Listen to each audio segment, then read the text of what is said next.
tem um assunto que eu queria tratar rapidamente com você aqui.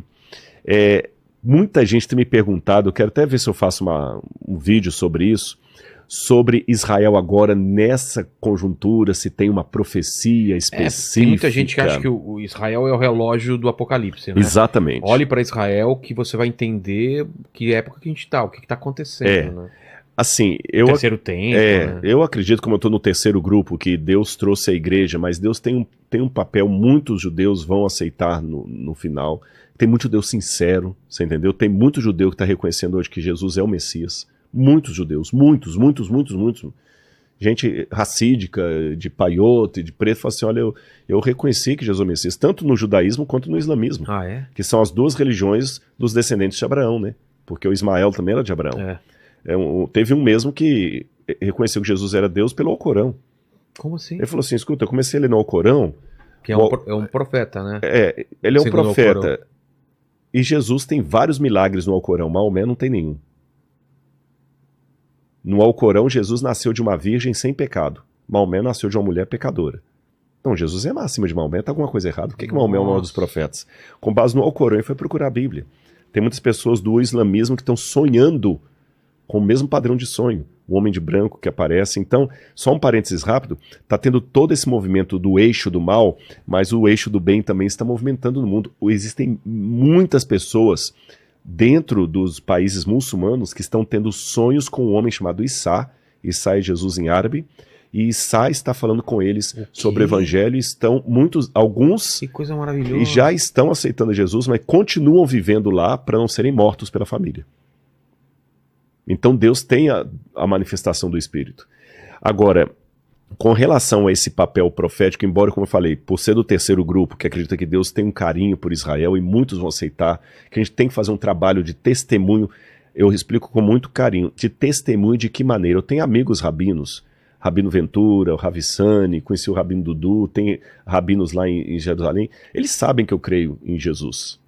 Então, como é que eu vou falar de Jesus para eles? Eu vou mostrar para eles que Jesus não é antissemita, Jesus era judeu, e de maneira que eles tenham um apreço por Jesus e queiram saber mais dele, através de mim, e não a barreira, porque o cristianismo fez a pior propaganda de Jesus para os judeus. Eles mataram os judeus em nome de um judeu. A Inquisição espanhola, você entendeu? Você matou o Jesus, você perseguindo. Então, muitos judeus, o ranço que muitos judeus têm, por exemplo, da cruz, é criado pelo cristianismo, que, sabe, e que tirou Jesus do judaísmo e acabou com o povo judeu. Então, hoje, o meu papel de testemunhar sobre Jesus é mostrar para eles que eu aceito a fé de Abraão por causa de um judeu que eu creio ser o Messias. A única coisa que me separa do judaísmo é que para mim o Messias veio. Essa é a diferença. E aí, se eles não aceitarem Jesus, eu oro a Deus, porque, como eu falei, é o Espírito Santo que vai convencer, não é o Rodrigo. Aí entra aquele negócio que eu falei. Agora, com relação ao papel profético... Que o pessoal falou que o pessoal está te perguntando. Muita gente está perguntando nas redes sociais agora, e tal. Veja bem, vamos pegar desde lá de trás. Quando o judaísmo falava das primeiras profecias apocalípticas, o livro de Daniel, por exemplo, que é o movimento apocalíptico, alguns livros de Qumran, eles sabiam que o Messias ia vir e que antes da vinda do Messias, isso está nos livros do Mar Morto, nos pergaminhos do Mar Morto, que haveria as dores de parto de uma mulher. A mulher ia dar a luz em meio a dores, e essa linguagem do judaísmo, Jesus vai usá-la. Você sabe que cada mulher é uma mulher na hora de dar a luz. Sim. Tem mulher que ela começa a ter a contração 40 minutos depois o menino está nascendo. Eu dei palestra um dia no lugar, que para fazer essa ilustração, eu falei o seguinte, quem aqui deu a luz com 2 horas? Uma falou assim, eu dei a luz com 1 hora. 1 hora me nasceu. Eu falei, quem mais? Uma levantou a mão e falou assim, a minha ficou 3 dias de trabalho de parto. Nossa. Eu nunca vi um negócio desse. Para mim, o recorde que eu tinha visto até agora é uma mulher que ficou 18 horas, uma amiga minha que ela ficou 18 horas em trabalho de parto. E as contrações, elas vão apertando. Quando a mulher entra em trabalho de parto, que a contração começa, você só sabe que a criança vai nascer. Mas pode ser na próxima 1 hora ou na próxima 18 horas, ou se for o caso dessa lá, 3 dias. Sim. Então, os judeus sabiam que antes da volta do Messias, haveria as dores do parto. E há uma discussão no judaísmo como o Messias deveria vir. O Talmud diz isso. Ele vai vir no céu com poder e grande glória, como diz o livro de Daniel, ou vai vir humilde num jumentinho, como diz o profeta Zacarias. Aí tinha várias linhas. Alguns judeus achavam que iam vir 2 Messias, um Messias filho de José, outro Messias da descendência de Judá. Cada um tinha uma linha. Bom, mas Jesus veio. E Jesus falou que haveria 2 vindas do Messias. A primeira, que ele veio humilde, e a segunda, que ele voltará. E entre uma e outra, nós perceberíamos a outra pelas dores de parto. Que Jesus fala, quando ouvirem falar de guerras, rumores de guerra, terremotos, é o princípio das dores. Ele usou a mesma linguagem. Aí veio a igreja cristã primitiva. Os primeiros leitores do Apocalipse e das cartas de Paulo, que viveram no 2º século de nossa era, os chamados pais da igreja, nenhum deles interpretou que o anticristo viria de Israel, não. Eles deixaram bem claro o seguinte: o anticristo virá de Roma. O anticristo virá de Roma. Que era o povo que oprimia os judeus? Exatamente. Exatamente. E o anticristo vai ser justamente quando o cristianismo der as mãos para Roma. Até, se não me engano, achou o pastor Júnior, que teve aqui o Paulo Júnior. Paulo Júnior. Acho que foi dele que eu vi um recorte aqui, que ele falou, e eu concordei muito com essa visão dele. Então você vê que fala ali que era de Roma. Não estou falando que ele crê exatamente como eu creio, mas esse recorte que eu vi foi um recorte, foi um short ali. Roma.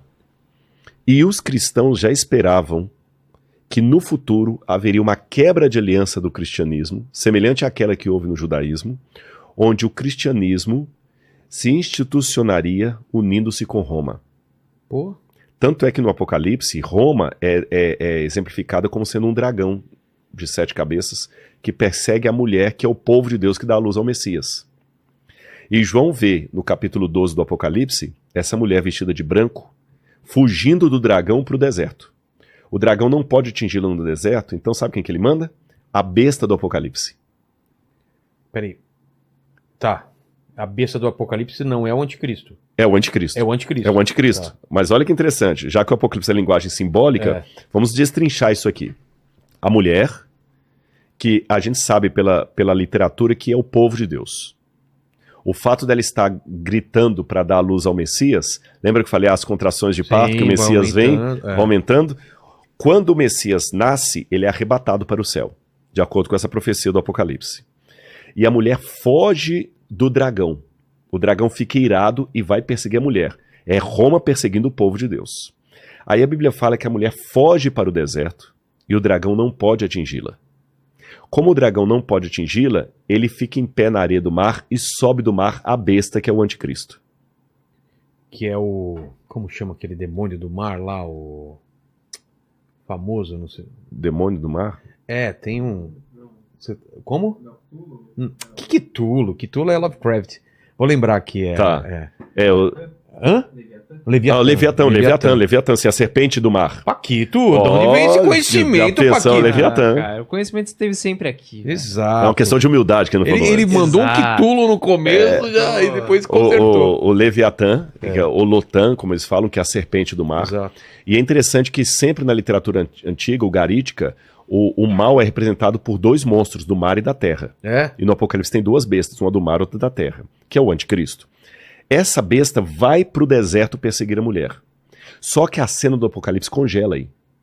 Para, igual o cinema lá de Portugal. Sei, dá uma pausa. Quando você vai lá no capítulo 17, o anjo vira para João e fala o seguinte: vamos até o deserto, que eu vou te mostrar o julgamento da grande prostituta. Que se prostituiu com os reis da terra. A mulher que fugiu? Aí, exatamente. Por que eu acho que é a mulher que fugiu? Porque quando ele vai... Olha bem, a história da mulher pura perseguida pelo dragão, ela é congelada com a mulher fugindo para o deserto e a besta indo. Certo. Não fala mais nada de besta, nem de mulher, nem de deserto. Só fala que ela foi Só corrompida. fala no capítulo 17, quando... Quer dizer, a besta fala no capítulo 14, mas da besta e a mulher só volta no capítulo 17. Aí quando volta no capítulo 17, um anjo vira para João, você pode até acompanhar, e ele fala aqui, ó, capítulo 17, olha. Veio um dos 7 anjos que tem as 7 taças cheias da cólera de Deus e falou comigo dizendo: vem, vou mostrar a você o julgamento da grande prostituta que está no deserto. E o anjo transportou-me em espírito a um deserto. E quando João vai ao deserto, João vê o quê? Uma mulher montada na besta, vestida de púrpura, escarlata, joias, pérolas e embriagada com o sangue dos santos. Nossa. E a Bíblia fala que quando João viu isso, tem um versículo que fala o seguinte: e quando a vi, admirei-me com grande espanto. Deixa eu fazer um parênteses aqui, abra uma notinha de rodapé. Tá. Admirei-me com grande espanto. No hebraico, quando você tem um pleonasmo, isso não é vício de linguagem, é uma ênfase muito grande. Ele tá querendo enfatizar demais. muito. Exatamente, que aqui no Brasil, se eu falar sair pra fora, descer pra baixo, subir pra cima, é vício de linguagem. Em hebraico, não. Quando você fala o seguinte, olhos que veem, ouvidos que ouvem, quem tem ouvidos para ouvir, ouça. Isso é um superlativo, é um exagero, você quer colocar uma ênfase naquilo ali. Quando ele fala admirei-me com grande espanto, admirei-me com grande admiração. Tá. Vamos convir. No Apocalipse, até aqui, João já tinha visto o dragão sendo expulso do céu. Ele viu o trono de Deus. Poxa, por que ele vai ser... Tem que ser um negócio muito fora da curva para admirá-lo. Tá certo? Se você já andou de avião para cima e para baixo, para você se admirar com um voo, tem que ser a primeira classe da Emirates. Exato. Senão é mais um dia. Senão é mais um dia. Por que João se admirou tanto? É porque ele viu o que ele nunca imaginava. A mulher, povo de Deus, que foi para o deserto perseguida pela besta, está agora colhada com a besta, montada na besta e embriagada com o sangue dos santos. O montada não significa que ela dominou a besta, mas sim ela estão juntas. Estão juntas. E sabe por que estão juntas? Essa imagem que Deus mostra para João aqui é a mesma imagem que você tem na mitologia grega. Que na mitologia grega tem a história de uma mulher, que eu não vou revelar o nome dela agora, daqui a pouco eu vou revelar. Essa mulher trai o marido e ela foge com Zeus, que aparece como uma besta, um touro, que o touro é uma besta, o burro é uma besta, a mula é uma besta, o touro é uma besta nas águas. E lá no Líbano, por exemplo, nós temos um mosaico, no Líbano, na Turquia, um mosaico que eram as casas dos ricos, que mostrava essa cena. E essa mulher que foge com o boi sobre as águas, ela é descrita como uma mulher que se assenta sobre muitas águas. A mesma descrição do Apocalipse daquela mulher. Exato. E sabe qual que é o nome dessa mulher? Não. Europa. Europa? Que doideira. Europa. E João vai mais além. Aqui, eu convido o pessoal em casa depois a lerem o capítulo 17 do Apocalipse. O anjo ainda explica para João, essa mulher que você viu, que se assenta sobre muitas águas, essas águas são povos, nações, línguas e reinos. E essa mulher também é aquela cidade que se assenta sobre 7 colinas. Qual cidade é essa? Roma. Por que 7 colinas? Porque você tinha 7 colinas em Roma. Tem uma moeda no museu lá que tem Roma, nessa moeda, Roma é eterna, com uma mulher sentada sobre 7 colinas. Nossa. Qualquer historiador sabe que Roma é descrita como uma cidade sobre 7 colinas. Lá em Roma até... Você já foi para Roma? Já. Você tem ali o Fórum Romano? Sei. Ali tem o Palatino. O Palatino é uma das 7 colinas de Roma. Entendi. O Palatino é uma das 7 colinas. Roma é a cidade que se assenta sobre 7 colinas. E fala, é a cidade que domina sobre os reis da terra. Então significa, se eu estivesse na época de João lendo, que aquela cidade que domina sobre os reis da terra e que hoje nos persegue, amanhã vai estar junta com o povo de Deus, perseguindo o povo de Deus. Aí agora do Apocalipse eu pulo para Paulo. Paulo falou que a volta de Cristo não aconteceria sem que primeiro viesse a apostasia e aí fosse revelado o homem da iniquidade. É interessante que Paulo e João, nas cartas de João, falam que o homem da iniquidade, que é o anticristo, já dominava naquele tempo. Ele fala porque ele já domina e esse poder já opera e já está entre nós. Nas cartas, João... Pode ir. Essa é a pergunta que eu ia fazer, mas faz que ela é importante. Então o anticristo já estava vivo naquela época? Já estava vivo naquela época. Ué? O cara é Jason? É. Aí que tá. João fala, porque vocês sabem que o anticristo há de vir. E muitos anticristos já saíram pelo mundo. Ah, tá. Então existem vários anticristos. Até o grande anticristo. Exatamente. No final. É igual o Zorro, né? Tem vários Zorros, né? Sei. Até o anticristo no final. E quem que João descreve como sendo o anticristo? Alguém que saiu do nosso meio. Porque na carta de João ele fala o seguinte, porque vocês ouviram que vem o anticristo, eu digo, o anticristo já existe e está entre nós, aguardando apenas aquilo que o tira. Aqui, olha, 1 João capítulo 2, versículo 18. Filhinhos, esta é a última hora. E como vocês ouviram que o anticristo vem, você me ajuda a ler, porque eu estou sem lente aqui. Tá. Está escrito anticristo aqui, ó. Pode ler daí. Filhinhos, esta é a última hora. E como vocês ouviram que o anticristo vem, também agora muitos anticristos têm surgido. Por isso sabemos que é a última hora. Eles saíram do nosso meio, mas não eram dos nossos. Porque se tivessem sido dos nossos, teriam permanecido conosco. Só até aí tá bom. Só até aqui? Então você vê. Saíram do meio, Saíram do nosso, mas não eram... dos nossos. Porque se fosse dos nossos, ficariam conosco. O que quer dizer? Eles nos traíram. Tá. Você entendeu? Como se fala o seguinte, olha, o fulano de tal, a gente é parceria, mas esse saiu da empresa porque ele era traído. Paquito. Mas o Paquito tá aqui ainda, Paquito né? tá aqui. Tá no 1000 aí, né? Aqui, mas não vai mil ainda, passará, 2000 não chegará. Exato. Ó. Mas então, Paulo, ele falou, eles já existem. E saíram do nosso meio. Quem que eram os anticristos que estavam saindo do meio do cristianismo ali? Pessoas que estavam negando a doutrina dos apóstolos. Mas tem nomes ou é em geral? Algum Era em grande? geral. A gente sabe pela história que tinha Cerinto, tinha Polícrates e outros mais gnósticos, mestres gnósticos, que começaram a ensinar coisas. Os criadores dos evangelhos apócrifos. Então, seriam dissidentes? Dissidentes então? do cristianismo. Porque não sei se todos, mas alguns apócrifos tentavam ir contra ao que estava nos livros gerais, nos e livros por oficiais. isso foram tirados. Exatamente. Agora olha o que Paulo fala, que eu li João, né? A volta de Jesus não se dará sem que primeiro venha a apostasia. Apostasia é uma palavra grega que significa ruptura, separação, divórcio, quebra de aliança. Tá. Ora, a primeira condição, a condição sine qua non para morrer é estar vivo. Certo. A condição sine qua non para cometer um fratricídio é ter irmão. Filho único não tem como cometer fratricídio, morte de irmão. Tá certo? Órfão não tem como fazer um patricídio, matar pai. Quem é solteiro não tem como adulterar. Só pode adulterar quem é pode casado. Não. Só, em tese, sim, só é possível de adulterar quem é casado. Só é possível de apostatar quem um dia foi fiel. Claro. Então, Paulo falou que haveria uma grande apostasia. João falou que os anticristos, é interessante que a palavra anticristo em grego... Mas ele não estava falando dessa época. Dessa época. Ele falou é porque Paulo, quando fala virar a grande apostasia... Não está falando lá no final? Não, aí eu vou chegar porque do final, tá? Paulo, quando fala aqui em 1 Timóteo, ele fala o seguinte, que virá a grande apostasia e será revelado o homem da iniquidade, o filho da perdição. Paulo fala justamente... Peraí, eu estava na carta errada aqui. Paulo fala aqui, olha...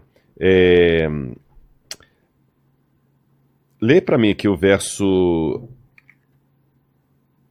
Ninguém de um modo, a partir do verso 13 aqui. 13? 3. 2 Tessalonicenses 2, 3 em diante.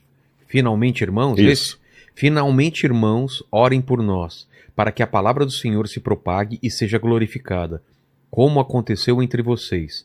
Orem também para que sejamos livres das pessoas perversas e más, porque a fé não é de todos. Será que aqui o 2 você leu aqui mesmo? Eu li o 3. 2 verso... 2 verso 3. 2 verso 3. Capítulo 3, 2 verso 3. Cadê aqui? 4, 2... Pode ler o verso 2 se você quiser. 2. Pedimos que vocês não se deixem demover facilmente de seu modo de pensar, nem fiquem perturbados, quer por espírito, quer por palavra, quer por carta, como se procedesse de nós, dando a entender que o dia do Senhor já chegou. Aí o 3 agora. O dia do Senhor é a volta de Jesus. Ah, é? Dando a entender que segunda. o dia do Senhor... É a segunda. Dando a entender que a volta de Jesus já aconteceu. Ele falou, tem gente que está falando que a volta de Jesus já aconteceu. Não aconteceu. Ele está explicando. Por quê? Ninguém, de modo nenhum, os engane, porque isso não acontecerá Isso, a segunda vinda de Cristo, não acontecerá. sem que, primeiro, venha a apostasia, Isso, e seja revelado o homem da iniquidade, o filho da perdição. O 4 também? isso, pode ler. O qual se opõe e se levanta contra tudo o que se chama Deus, ou é objeto de culto, a ponto de assentar-se no santuário de Deus, Isso. apresentando-se como se fosse o próprio Deus. Pode, mais um versículo, mais um. Vocês não lembram que eu costumava lhes dizer essas coisas quando ainda estava com vocês? E agora vocês sabem que o detém para que ele seja revelado a seu tempo. Você sabe o que o detém agora para que ele seja revelado a seu tempo. Ou seja, tem alguém que está traindo a gente aqui na empresa. A gente ainda não revelou quem é, porque estamos levantando provas. Tá. É isso que está segurando de a gente revelar quem é. Mas quando a gente reunir as provas, nós vamos revelar quem é. Quando eu uso essa linguagem, quando eu reunir as provas, eu vou revelar quem está nos roubando, é porque o roubo já está começando agora. Sim. Então, esse espírito do anticristo já estava na época de Paulo. Já está. Porque ele falou, Agindo. ele não estava revelado, mas ele seria revelado. E quando é que ele seria revelado? Quando viesse a grande apostasia.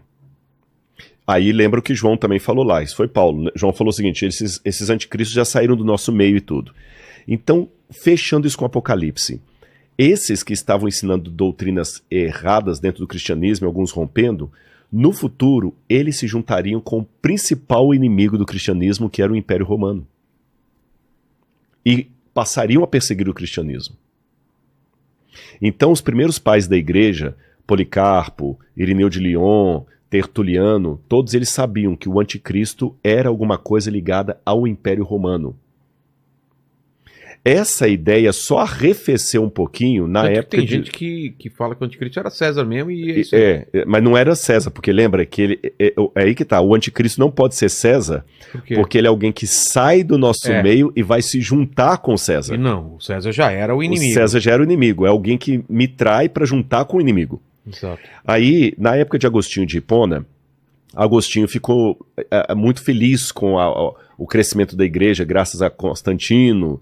Aí ele escreveu a Cidade de Deus, Cidade dos Homens. Então, Agostinho falou assim, não, na verdade, a união da igreja com Roma é uma coisa boa. Só que a igreja começou a perder a fé em algumas importantes ensinos apostólicos. Foi bom porque espalhou pro mundo inteiro, mas muita coisa foi se perdendo. E quando a igreja passa por 3 fases, primeira de Constantino, que dá prestígio à igreja, depois de Clovis, em 508 de nossa era, Constantino 321 a.C., depois de Cristo, perdão. Depois vem Clovis, 508, que dá um exército. Depois vem Justiniano, em 538, que dá o poder. Aí a igreja começou a perseguir em nome de Jesus. Começou a perseguir os judeus, perseguiu os albigenses, os cátaros, a igreja foi perseguindo. E interessante que no próprio catecismo, há um ensino que está perpetuado no catecismo, que o anticristo será alguém que se assentará no trono do Papa, um falso Papa. Já ouvi essa tese aí. Você entendeu? A tese católica. E isso foi ficando. Quando veio a Reforma Protestante, 1517, século XVI, Lutero continuou entendendo que o anticristo vai vir de Roma, é um cristão apostatado que vai juntar poder e religião e Estado para poder se opor a Deus em nome de Deus. Percebeu que o trocadilho? Vai se opor a Deus em nome de Deus. Calvino também entendeu assim, Zwinglio, João Hus, depois Wesley, que fundou o metodismo, até os irmãos morávios, todos, assim, tal. Aí, quando chegou no final do século XIX, 2 padres dominicanos, eu vou lembrar o nome do principal deles agora, tá, daqui a pouquinho vai vir, eles, para tirar um pouquinho o foco, porque estava muito assim, se é Roma, então é o Papa e tal, eles tiraram o foco que o anticristo, na verdade, não tinha nada a ver com Roma, que o anticristo era Nero. E começaram a jogar, foi aí que surgiu pela primeira vez a interpretação pretérita do Apocalipse. Não, o Apocalipse não tem nada a ver com o futuro, tem a ver com o passado, a besta do Apocalipse é Nero, para tirar o foco.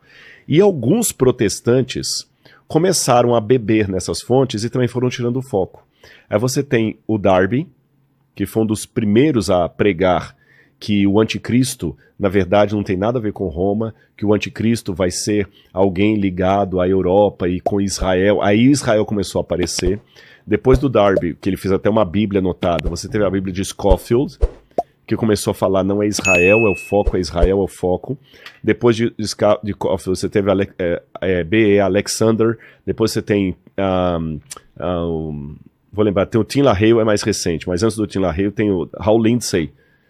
Aí, essa nova visão pegou fogo no mundo evangélico, os protestantes abraçaram isso com força, ela ganhou cinema, ganhou livros. Então hoje uma grande parte dos evangélicos, que é um braço mais recente do protestantismo, que o protestantismo histórico são os batistas, os presbiterianos, luteranos, aí depois você tem outras igrejas, o movimento pentecostal, da Azusa Street, eles começaram a abraçar. Essa visão agora, que está muito em voga, diz que haverá 7 anos, a igreja vai ser arrebatada antes para o céu, para não passar pela grande tribulação, a igreja vai ser arrebatada, e quem vai ficar para trás? Pessoas que não estavam prontas para subir com Jesus. E entre esses, os judeus vão ficar para trás para enfrentar o anticristo e ter que reconhecer que Jesus é o Senhor na marra. Na marra. Eu, particularmente, com muito respeito a quem acredita nisso, eu vejo um grande teor antissemita nessa linguagem. Porque os judeus têm que ficar para trás para se ferrar, né? Entendi. Quer dizer, eles têm que pagar porque eles crucificaram Jesus. No final das contas, quem fica para trás são os judeus. Isso é antissemita. Quem fica aqui para se São lascar... E o anticristo será alguém... Aí começam as hipóteses. Na época da União Soviética, da Guerra Fria, era muito interessante a pregadores americanos demonizarem a União Soviética. Então o anticristo é um soviético. Muitos filmes do anticristo são soviéticos. A bola da vez agora é a China. Agora tem gente que acha que o anticristo é a China e a China que com a Rússia vai lutar contra Israel e Estados Unidos ali no vale do Armagedon. Que tivemos lá, né? Exatamente e tal. Eu, particularmente, com todo respeito aos que pensam assim, eu não aceito que é esse o epílogo da história desse mundo. Por algumas razões bem rápidas. Primeira delas, isso é uma invenção do século XIX para cá. Finalzinho do século XIX. Você entendendo? Os cristãos de todas as eras, nenhum deles reconheceu isso. A questão da igreja ser arrebatada, que a volta de Jesus é um... Não, se você perguntar dos grandes reavivamentos dos Estados Unidos para trás, Spurgeon, todos os grandes pregadores, Dwight Moody, e ali para trás, Calvino, Lutero, depois mesmo pegando os autores católicos, São Boaventura, Agostinho, até chegar no momento apostólico, nenhum deles tinha essa ideia de o anticristo é um personagem que só vai surgir no final dos tempos. Ah, é? Nenhum deles tem. Nenhum deles tinha a ideia de que a igreja seria arrebatada. Todos, de maneira uníssona, incluindo os católicos, diziam que a volta de Jesus é um acontecimento visível, que todo olho o verá. Até o credo católico diz, né, havia a julgar vivos e mortos. E se você pegar mesmo alguns autores do século XX mais conservadores, como por exemplo Billy Graham, eles ensinavam a volta de Jesus literal no céu com poder e grande glória. Então eu particularmente não vejo essa necessidade de hoje ficar apontando para Israel. Alguns falam, mas está tudo cumprindo, Rodrigo, olha bem, está justamente a China e a União Soviética, Israel e Estados Unidos de um lado de cá se cumprindo, olha, está cumprindo, só que cuidado, a gente tem que olhar, mas com parcimônia, porque algumas coincidências também cumprem.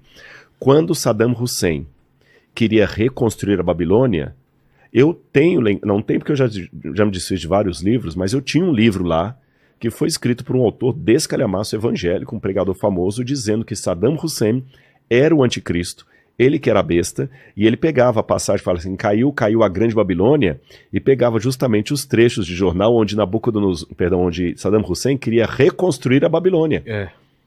Olha, tá vendo? A Bíblia fala da Babilônia. Eu tenho um grande amigo que eu respeito muito, ele falou, não, mas veja bem, a besta tem que ser... a China, porque o dragão vermelho é símbolo da China. Mas tem vários países que têm símbolo da China. Tem que tomar cuidado mesmo, porque tem sinal para tudo quanto é lado. Tem tudo quanto é lado. Bem interpretado. Lembra o Charge, eu tô tentando lembrar que tinha o Zé Apocalipse. Eu esqueci quem que era o cartunista que fazia o Zé Apocalipse. Você que é do métier, de repente até lembra. Não era o Caruso. Dá uma olhada, vê se acha, o Zé Apocalipse. Quem que era o cartunista? Esse cartunista, eu lembro que tinha uma tirazinha que tinha o Zé Apocalipse gritando assim, né? Ronald Reagan é a besta do Apocalipse. Né? Ronald Reagan é a besta do Apocalipse. Aí ele encontra com Aí o outro falou assim, mas você não falou que a besta do Apocalipse antes era o fulano de tal? Ele falou, não, é porque eu trabalho com a versão atualizada dela, né? Então, já... Hã? Do Glauco? É o Glauco. Cada hora tem uma besta do Apocalipse. Então, olha, Nostradamus já foi chamado de besta do Apocalipse, Hitler, Napoleão, o Steve Jobs, carinha lá do o Windows. Macron, Emmanuel Macron. Como chama lá? O do Microsoft? Gente, o Bill Gates. O Macron da França. Então, agora também já estão pensando... Aquele Papa, não esse, o anterior também. Né? Agora o Putin. Então, quer dizer, eu prefiro ficar com esse lastro que eu tenho na história do cristianismo. Então, para mim, quando a igreja se juntou com Roma, eu digo isso aqui com muito respeito aos católicos, quando a igreja se juntou com Roma e começou a matar em nome de Deus, cercear liberdades em nome de Deus, proibir a Bíblia do povo, eu não estou inventando isso aqui, gente, há livros católicos que provam isso aqui. Você tem o sino de, acho que é de, eu quero lembrar de Toulouse, que falava assim, nós proibimos que os cristãos tenham a Bíblia. Foi só depois do Concílio Vaticano II que a igreja teve o movimento do aggiornamento, para usar a frase do Papa João XXIII, que ele já escreveu as encíclicas sociais. E aí veio o Pio VI, que aí, o Paulo VI, aliás, Pio VI foi na época da guerra, o Paulo VI, que aí a igreja começa a se abrir para o mundo, e aí param as missas de ser em latim, começa a ser na língua vernácula. Vira de frente para as pessoas, exatamente. Meu pai falou que era de costas, né? Era de costas. E, então o Concílio Vaticano II que deu essa versão mais light para a igreja, onde você tinha Karl Rahner, que era amigo de Karl Barth, que era protestante. A igreja começa com os movimentos ecumênicos, mas antes disso, na Inquisição, muita gente foi morta em nome da